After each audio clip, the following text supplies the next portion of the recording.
Hello friends, எல்லோரும் எப்படி இருக்கீங்க? நான் உங்கள் விஜி. இன்றைக்கி வந்து உங்களுக்கு நான் ஒன்று அதிரசம் எப்படி செய்கிறதுன்னு காட்டுறேன்.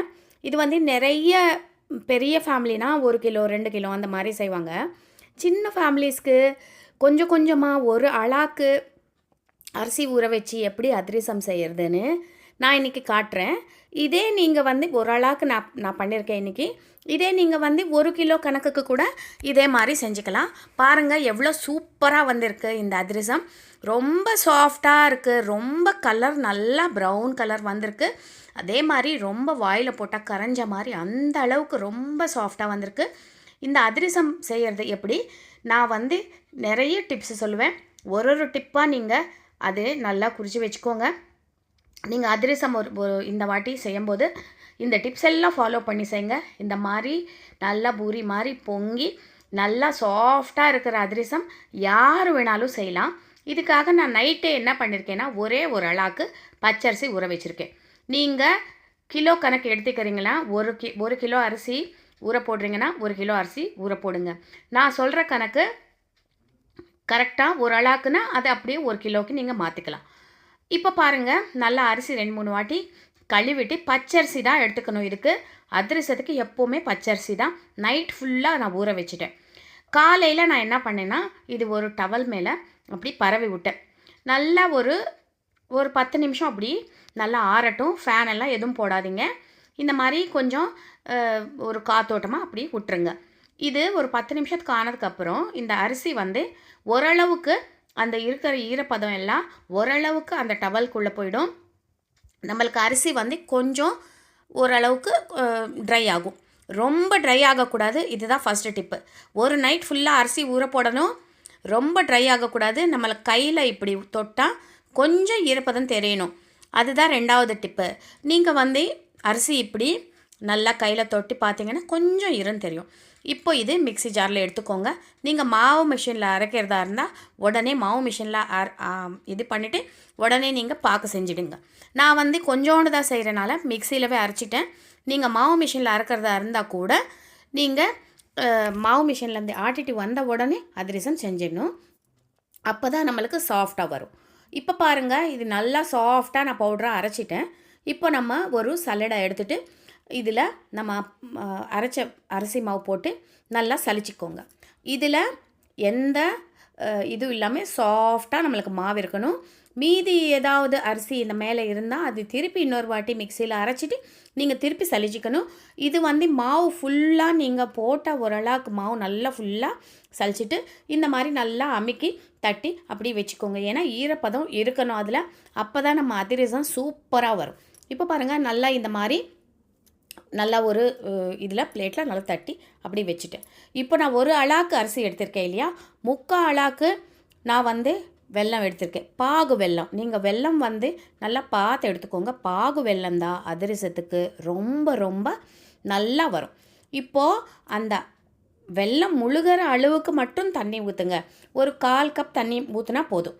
இந்த வெல்லம் வந்து நல்லா முழுகணும், அவ்வளோதான். இது நல்லா கரையட்டும். இந்த வெல்லம் நம்ம போட்ட வெல்லம் அந்த தண்ணியில் நல்லா கரையட்டும். இப்போ பாருங்கள், நல்லா கரைஞ்சிருச்சு. பாகு பதம் 3வது இது வந்து நம்ம மெயினாக பார்க்கணும். என்ன பாகு பதம்? இது வந்து ஒரு கப் எடுத்துக்கோங்க. அதில் தண்ணி ஊற்றி வச்சுக்கோங்க ரெடியாக. நீங்கள் பண்ணுறதுக்கு முன்னாடியே இந்த பாகு வந்து சட்டுன்னு கொஞ்சம் கெட்டி ஆகிடும். நீங்கள் வந்து பார்த்துட்டே இருக்கணும். இதுக்கு என்ன பாகு பதம்னா நான் காட்டுறேன் பாருங்கள். தண்ணியில் நீங்கள் கொஞ்சம் பாகு எடுத்துகிட்டு இது பண்ணிங்கன்னா நல்லா இந்த உருண்டை பிடிக்க வரணும். ரொம்ப கட்டியாக இருக்கக்கூடாது. தக்காளி பழம் பதம்னு சொல்லுவாங்க. அந்த மாதிரி நல்லா இந்த மாதிரி நீங்கள் பண்ணிங்கன்னா நல்லா இந்த மாதிரி நம்மளுக்கு பாருங்கள் உருண்டை பிடிக்க வருது. ஆனால் அது சாஃப்டாக இருக்குது. இந்த பதம்தான் அதிரசத்துக்கு சூப்பராக இருக்கும். இப்போ நீங்கள் இதை பாருங்கள், உருண்டை பிடிக்க வருது, ஆனால் சாஃப்டாக இருக்குது. இப்போது நம்ம அரிசி மாவு நல்லா இது பண்ணி வச்சுருக்கோம் இல்லையா, அது கொஞ்சம் கொஞ்சமாக இதில் சேர்த்துக்கோங்க. நீங்கள் மாவு வந்து பார்த்து சேர்த்துக்கோங்க. ரொம்ப கட்டி ஆயிடுச்சின்னா அதிரசம் வந்து சாஃப்டாக வராது. நீங்கள் பார்த்து மாவு சேர்த்துக்கோங்க. இப்போ இதில் கொஞ்சம் இன்னும் மாவு கூட சேரும். நான் வந்து கரெக்டாக நான் சொன்ன அளவுக்கு நீங்கள் போட்டிங்கன்னா அந்த மாவு கரெக்டாக இருக்கும். எந்த மாவும் மிச்சம் இருக்காது. கரெக்டாக ஒரு அளாக்கு அரிசி முக்கால் அளாக்கு வெல்லம் எடுத்திங்கன்னா கரெக்டாக இருக்கும். எப்போவுமே அரிசி வந்து கூட ஒரு கைப்பிடி போட்டுக்கோங்க. ஏன்னா சில டைம் வந்து நம்ம தண்ணி நிறையா ஊற்றிட்டோன்னா அந்த அரிசி மாவு பத்தாமல் போயிடும். அதனால் நீங்கள் வந்து ஃபஸ்ட் டைம் செய்கிறீங்கன்னா கூட ஒரு பிடி அரிசி கூடவே போட்டுக்கோங்க, மாவு அரைச்சி வச்சுக்கோங்க. இப்போ பாருங்கள், நல்லா கலந்து விட்டேன்.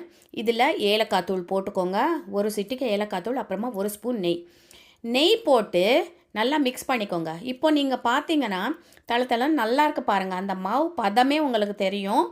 நல்லா சாஃப்டாக சூப்பராக வந்திருக்கு.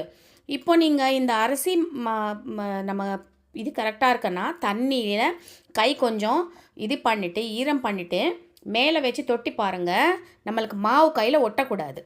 மாவு கையில் ஒட்டுச்சுன்னா நம்ம இன்னும் கொஞ்சம் மாவு சேர்த்துக்கணும், அரிசி மாவு. அது நம்மளுக்கு மாவு ஒட்டிக்கலைன்னா அந்த அரிசி மாவு வந்து கரெக்டாக இருக்குது. இப்போது ஒரு நாள் அப்படியே விட்டுருங்க. ஒரு நாள் நல்லா ரெஸ்ட் எடுக்கட்டும் இந்த மாவு. மறுநாள் நீங்கள் நல்லா கையில் பிசைஞ்சிக்கோங்க. இந்த மாவு நல்லா பிசைஞ்சிட்டு இந்த கையில் இருக்கிற சூட்லவே இந்த மாவு நல்லா சாஃப்டாக ஆகிடும். நீங்கள் கையில் நல்லா இந்த மாதிரி பிசைஞ்சிட்டு ஒரு பாலித்தீன் கவரோ இல்லை ஒரு வாழை இலையோ எடுத்துகிட்டு நல்லா இந்த மாதிரி கையிலவே அப்படி தட்டி விட்டுக்கோங்க. நல்லா கரெக்ட் சைஸில் எல்லாமே ஒரே சைஸில் நீங்கள் பண்ணிங்கன்னா பார்க்குறதுக்கும் அழகாக இருக்கும், சாப்பிட்றதுக்கும் நல்லாயிருக்கும். இப்போ மேலே நீங்கள் வேணும்னா எள்ளு அப்படியே கொஞ்சம் தூவிட்டு அது கூட நீங்கள் செஞ்சுக்கலாம்.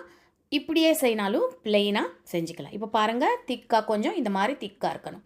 இப்போது எண்ணெய் சூடு எப்படி இருக்கணும்னா, நீங்கள் ஃபஸ்ட்டு வந்து எண்ணெய் நல்லா சூடாகிற வரைக்கும் ஒரு மீடியம் ஃப்ளேமில் வச்சுக்கோங்க. அப்புறமா சிம்மில் வச்சுடுங்க.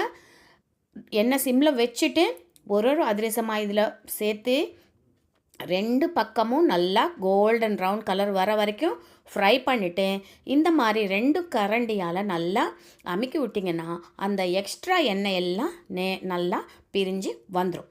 இப்போது இந்த அதிரசம் நல்லா ஆற வச்சுக்கோங்க. உடனே எல்லாம் ஒன்றுக்கொன்று ஒட்டும், அதனால் தனித்தனியாக நல்லா ஆற வச்சுக்கோங்க. அவ்வளோதான். நீங்கள் 2 மாதம் ஆனாலும் கெடாது. நல்லா ஒரு டப்பாவில் போட்டு வச்சுக்கிட்டிங்கன்னா சூப்பராக இருக்கும். கண்டிப்பாக ட்ரை பண்ணி பாருங்கள். ஃபஸ்ட் டைம் சேனல் பார்க்குறீங்கன்னா சப்ஸ்கிரைப் பண்ண மறக்காதீங்க.